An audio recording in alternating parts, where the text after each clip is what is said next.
So, hi everyone! Good evening po. So, today, ang gagawin lang natin dito sa ating last session, finally. This is our last session or the 6th session. So, today, ang gagawin lang natin is babasahin mo lang ulit yung story na The Tale of the Three Brothers. So, ngayon, titignan ko kung sa mga past session natin, may mga words kang hindi pa masyadong mabigkas. And today, titignan ko kung nag-improve ba yung mga pagbabasa mo ng mga words na mahihirap, medyo mahihirap noong last session. So today, yun lang ang gagawin natin. And later, after mong basahin ang story is mag-message ka. And lastly is ako naman. So, ayun. I-start na natin ang pagbabasa. So, The Tale of the Three Brothers. There were once three brothers who were traveling along a lonely, winding road at twilight. In time, the brothers reached a river too deep to wade through and too dangerous to swim across. However, these brothers were learned in the magical arts, and so they simply waved their wands and made a bridge appear across the treacherous water. They were halfway across it when they found their path blocked by a hooded figure, and it was Death. He was angry that he had been cheated out of three new victims for travelers usually drowned in the river. But Death was cunning. He pretended to congratulate the three brothers upon their magic, and said that each had earned a prize for being clever enough to evade him. So the oldest brother, who was a combative man, asked for a wand more powerful than any in existence, a wand that must always win battles for its owner, a wand worthy of a wizard who had conquered death. So Death had crossed to an elder tree on the banks of the river, fashioned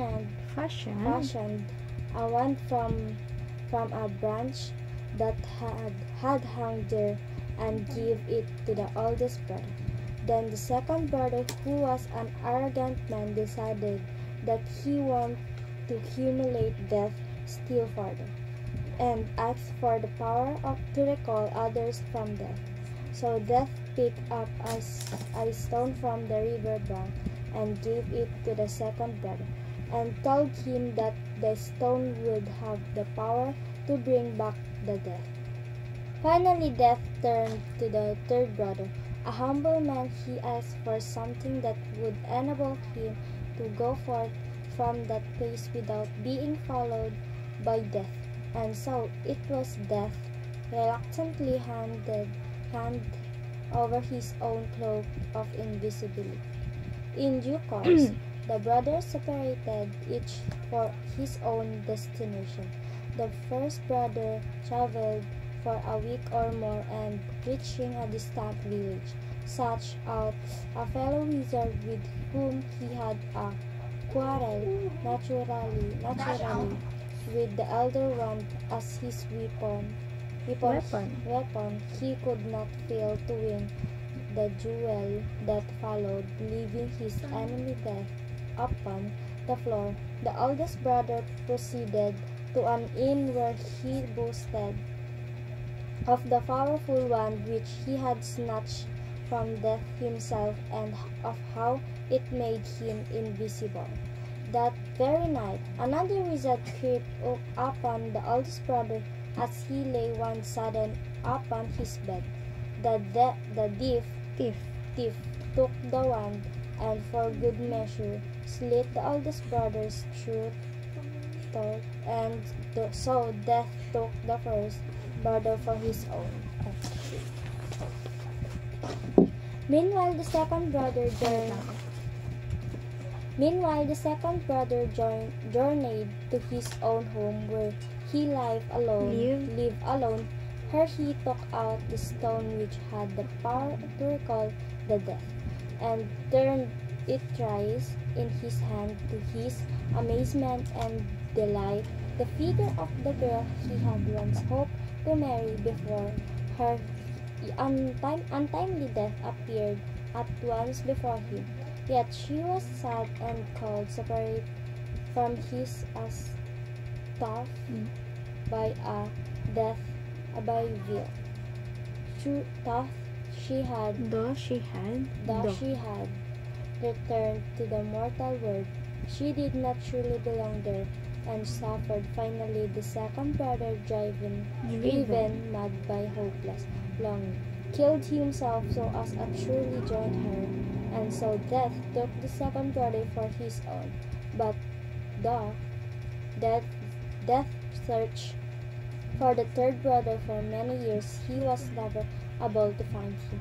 It was only when he had attained a great age that the youngest brother finally took off the cloak of invisibility and gave it to his son, and then he greeted death as an old friend, went with him gladly, and as equals they departed this life. Okay, very good. So, ngayon, may mga napansin lang din ako na may mga words kang hindi bigkas ng maayos. But, ngayon, konti na lang yung mga hindi mo alam. So, like for example, yung do, ano pa yung isa, yung mga tatlo lang yon, ganun. Yung thief, ganun. Mga apat, parang ganun. So, very good adding ko. So, may mga nag-improve naman na mga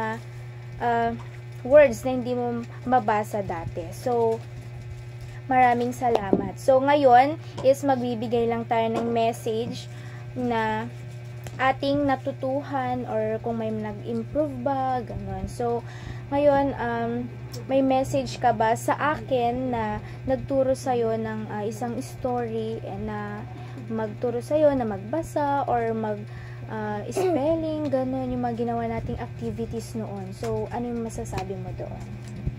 Thank you ate kasi tinuruan mo ko. Mas lalo ko pang parang alam basahin yung mga hindi ko alam basahin noon. At ngayon, kaya ko na. Thank you. Very good. So, nag-enjoy ka naman ba sa ating 6th session? Sobra ate. Ayan, salamat. So, hopefully, nasa susunod is baka may susunod pang session. But, thank you kasi nakipag-participate ka sa akin. So, ang masabi ko lang din is thank you kasi may binigyan mo ko ng time para turuan ka. So, para na rin to sa ikabubuti mo na magbasa kasi ngayon is, di ba, ang sabi nila na sa DepEd ngayon is no basa, no pasa. So, maraming salamat ading ko sa session na ating ginawa. So, yun lamang ang ating gagawin ngayong last session. So, maraming salamat ading. So, hopefully na sana may natutuhan ka sa aking pagtuturo sa'yo. So, yun lamang po. Maraming salamat.